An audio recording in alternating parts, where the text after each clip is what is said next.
If I understand the industry dynamics correctly, China currently dominates the production as well as the exports for advanced molded fiber packaging. So how are you looking to really take that on or change the dynamics within the industry? Sure. What you mentioned is absolutely correct. China is currently dominating the space. However, the opportunity that we see is that we want to not just work as exporters of generic products, but we intend to work closely with brands across the world and help them or partner with them rather in their sustainability agenda. Co-create and co-develop products for them, which can help them reduce or replace some of their single-use plastics. This is important for brands globally, not just from a regulation perspective, but also from the brand consciousness perspective and the consumer awareness perspective. We'll be working closely with brands directly to help them design products that can replace a lot of single-use rigid plastics they use. Number two, from India, we're playing two stories. One is, of course, as I already mentioned. The other is also the export derivative story. As you know, the merchandise exports out of India are growing at a fast clip.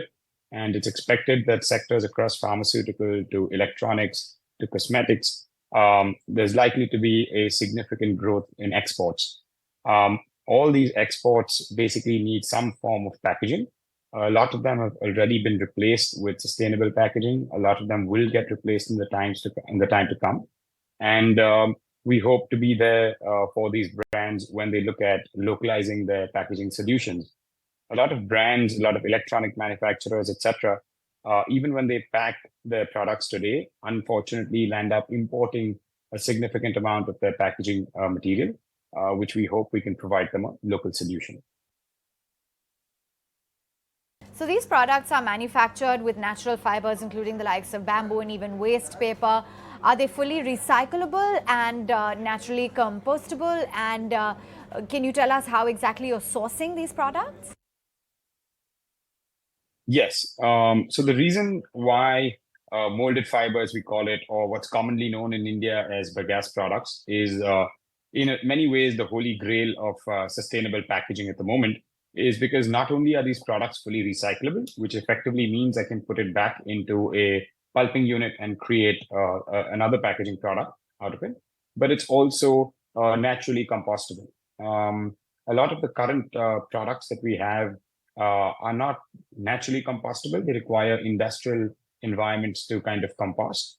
But products made out of natural fibers or forest products will naturally decompose over a period of time, and which is why it is what we call as the almost ideal solution, where either it goes back into the value chain or decomposes into the soil. With regards to availability of fibers, that's an interesting question, because in theory, India has a lot of these natural fibers, especially in the form of bagasse. So as we know that India is one of the largest producers of sugar, and bagasse is a byproduct of crushing the sugarcane.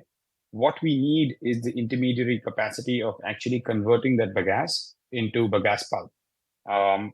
We believe that given the rapid growth of packaging based on natural fibers, there will be a lot of pulping capacity which will also get created in India to support the front-end packaging industry. At the moment, there is limited availability of bagasse pulp in India domestically, but globally there is a decent availability of various types of natural fibers, whether it's pulp made from hardwood or softwood, or whether it's bagasse, bamboo, and other forms of natural fibers. So how exactly did the idea come about? Because I understand that you and your co-founder have been in this industry for a long time. Was it just one fine day that you woke up and said you wanted to get into this, or has it been long coming? Sure. So we've been in the paper and packaging space forever, literally, since we started working in that sense. So collectively between my co-founder Vaibhav and myself, been in the packaging space for cumulatively 20, 25 years. And with that, we've had a lot of interactions with some of the best brands, both Indian brands as well as global brands, just on account of the fact that we used to supply a lot of packaging material to all these brands. Starting 2016, 2017, ever since the climate agreements that were signed in Paris, and ever since the Indian government also started regulating the use of single-use plastics, a lot of the brands obviously needed to find a solution. Because for decades, all of us and all the brands were quite used to and comfortable with using single-use plastics. And thus, when we used to speak with these companies, we realized that this is a multi-billion-dollar, multi-decadal opportunity to help brands replace their single-use plastics. Molded fiber is one of the many solutions we believe that will eventually create the basket of products. And we've just used molded fiber as a starting point in terms of our journey of trying to become the global dominant number one when it comes to helping brands change out of single-use plastics. So yeah, this conversation internally started around 2017, 18, that, how do we go about helping brands with this journey of sustainable packaging. And 2019, we thought of, starting off with, fiber molding or molded fiber. And then, of course, COVID came, so set back our plans by a couple of years. And then finally, in 2022, we actually decided to go ahead with the idea. So what about the overall industry? Because you do compete with the likes of Circla, for instance, which has recently raised some funds. Are you looking at competitive intensity being an advantage, or are you looking at it as a bit of a struggle in terms of competing with a lot of new players that have cropped up? Sure. So actually, in our view, we need many more competitors who are going to work actively here, because, the overall single-use rigid plastics market globally is $300 billion. So honestly, one Fibmold or one Circla really will not be able to help solve the problem. So that's number one on direct competition. But from what I understand of other people who raised money, their approach towards solving the problem is different. We're doing a lot of the heavy lifting upfront, which is actually setting up a pilot manufacturing plant. This pilot manufacturing plant will, in our understanding, by far be the most sophisticated and advanced manufacturing plant in India, capable to manufacture products that, to the best of our understanding, cannot be manufactured by any other unit in the country.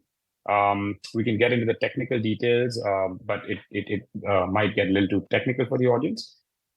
Simply put, we can make products that will practically mimic the way rigid plastics work, including the look, shape, feel, different angles, the smooth surfaces, etc.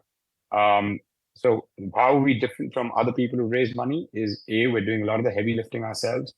We're going to actually put our money where our mouth is in that sense and put up a pilot manufacturing unit, which is very critical to win the confidence, we believe, of end customers. That apart, we genuinely believe that there's actually a need for a lot more players either which way. It's just the size of the market and the replacement that needs to happen as per regulation across the world is so large that we'll need a lot more people joining hands to solve this problem.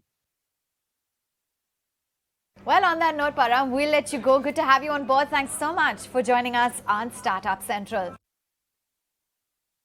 We'll take a very quick break right here on the show. Don't go anywhere. We'll be right back.